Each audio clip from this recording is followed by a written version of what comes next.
Hello friends, इस बार मैं जो आपको टॉपिक बताने वाली हूँ वो इंटरेस्ट ऑन आरपीएफ जो कि इनकम टैक्स का है और इनकम टैक्स फाइनल ईयर के कोर्स सिलेबस में से है, जिसमें इनकम फ्रॉम सैलरी के चैप्टर में से है। यहाँ मैं आपको रिकॉग्नाइज प्रोविडेंट फंड में इंटरेस्ट किस तरीके से निकाला जाता है, जो कि लोगों को बहुत दिक्कत वाली टास्क लगती है, लेकिन ऐसी कोई भी दिक्कत वाली चीज़ नहीं है, बहुत ईजिली हो जाता है। इसके लिए सबसे पहले मैं आपको एक चीज़ बता दूं, जो पीएफ कंट्रीब्यूशन होता है ये आपको पता होना चाहिए कि जो सैलरी में से जो आपकी बेसिक सैलरी होती है उसमें से 12% एम्प्लॉय के खाते से डिडक्ट होता है और 12% एम्प्लॉयर देता है, जिसमें कि 8.33% एम्प्लॉय इंश्योरेंस में जाता है और 3.67% आपका पीएफ अकाउंट में जाता है।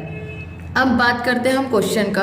अगर हम यहाँ क्वेश्चन में देखेंगे तो an individual is in receipt of salary of 24,000 per month, जिससे कि अगर देखा जाए तो 24,000 पर मंथ में अगर 12 महीने के हिसाब से अगर सैलरी देखी जाए तो 2,88,000 होती है।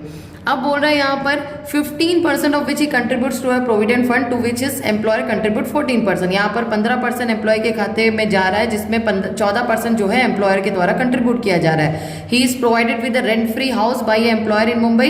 रेंट फ्री हाउस मिला है उसको एम्प्लॉयर के द्वारा मुंबई में एम्प्लॉय को दिया गया है और साथ में उसको बोनस मिल रहा है 32,000 का। जो अमाउंट इंटरेस्ट क्रेडिटेड हो रहा है उसके प्रोविडेंट फंड में वो 10% पर एनम है, जो कि 2,000 रुपये है। अब ये वाली जो पॉइंट है ना, इसको आप ध्यान दीजिएगा। अब हम स्टार्टिंग से करते हैं। सैलरी अगर देखा जाए तो 24,000, मैं यहाँ पेंसिल की मदद से मैं आपको बताती हूँ, 24,000 इंटू 12 बोलने से आपका आ रहा है 2,88,000। यहाँ पर इस बंदे को बोनस भी मिल रहा है जो कि ये 32,000 का 32,000, और साथ में value of rent free house अगर देखा जाए तो 15% सैलरी का लगता है, जो 3,20,000 के 15% होता है 48,000। ओके, 3,20,000 मैंने क्यों बोला, इन दोनों को आप ऐड करेंगे तो यू विल गेट 3,20,000, जिसका आपका अमाउंट होगा 48,000। तीनों को आपने टोटल किया 3,68,000 हुआ। इसमें स्टैंडर्ड डिडक्शन का जो 50,000 होता है वो आपने डिडक्ट कर दिया, तो ये आपका होगा 3,18,000। ये तो हो गया जो प्रोविडेंट फंड जो कि पीएफ एक्ट 1925 के तहत जो बना था उसके द्वारा आपका जो टैक्सेबल सैलरी निकला है 3,18,000। अब बात हो रही रिकॉग्नाइज प्रोविडेंट फंड का, तो सेम हमको इसमें क्या लेना है, सैलरी है आपका 2,88,000 जो कि हमने यहाँ 24,000 इंटू 12 के हिसाब से किया था। बोनस एज इट इज आपका 32,000 आ जाएगा।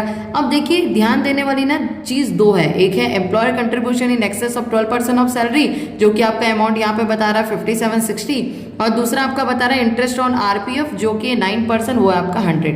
ये दोनों अमाउंट किस तरीके से आए, अब इसके बारे में आपको बताती हूँ। यहाँ आपने गौर दिया होगा कि 24,000 में मैंने जिस तरीके से आपको बताया कि पीएफ कंट्रीब्यूशन होता है आपका 12% एम्प्लॉयर की तरफ से, लेकिन यहाँ पर ये चीज बोल रहा है कि 14% एम्प्लॉयर यहाँ पर दे रहा है।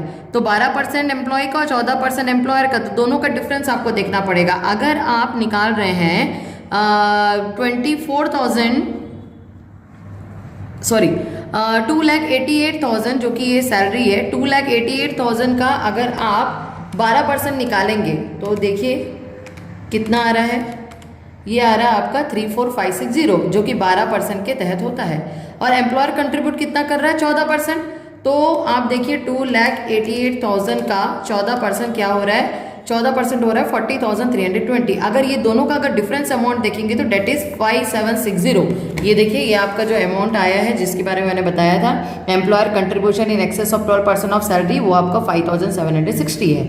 ओके, तो यहाँ आपका डाउट क्लियर हो गया। आपको यहाँ पर सिर्फ ये करना है कि जो 14% आपका जो प्रोविडेंट फंड में कंट्रीब्यूट कर रहा है एम्प्लॉयर और एम्प्लॉय का जो कंट्रीब्यूशन है, दोनों का डिफरेंस निकाल करके आपको यहाँ पर लिख देना है।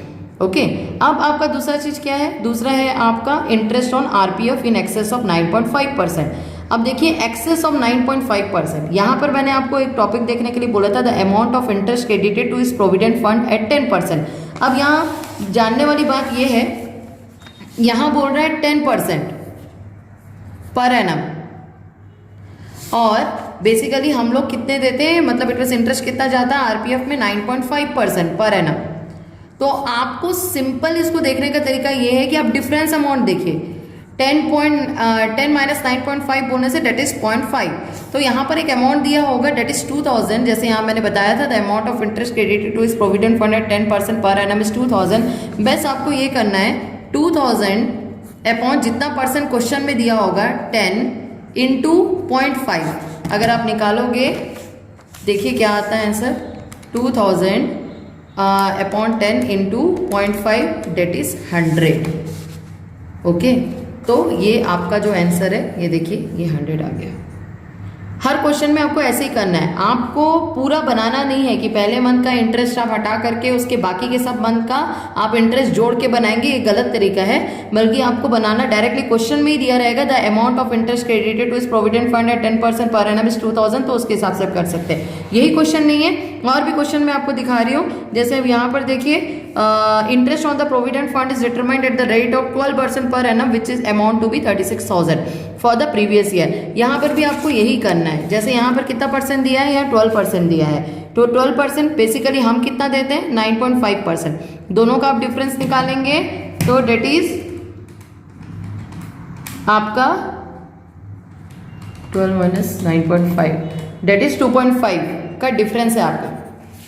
तो आपको कुछ नहीं करना है, आपको सिर्फ यहाँ पे करना है 36,000 जितना क्वेश्चन में दिया आपका कितना कंट्रीब्यूट कर रहा है ये 12%, 12 into 2.5 that is 36,000 by 12 into 2.5 that is 7,500।